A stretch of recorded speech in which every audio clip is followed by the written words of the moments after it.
খেলবো না বলেও 6 মাসে 10 ম্যাচ। ভারত ও পাকিস্তানের অদ্ভুত ক্রিকেট বাস্তবতা। 2025 সালের 21 আগস্ট ভারত সরকার জানায় পাকিস্তানের সঙ্গে দ্বিপক্ষীয় ক্রিকেট নয়।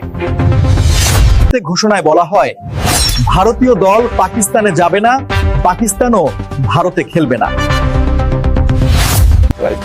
কিন্তু বাস্তবে 5 মাসেই 7 বার মুখোমুখি হয়েছে ভারত ও পাকিস্তান। ভারত পাকিস্তান ম্যাচ মানেই কোটি টাকার সম্প্রচার ব্যবসা।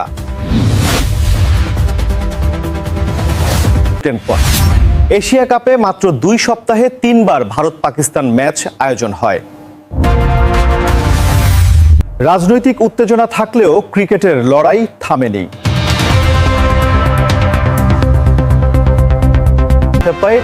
2026 সালেও অনূর্ধ্ব 19 থেকে বিশ্বকাপে মুখোমুখি হবে 2 দল।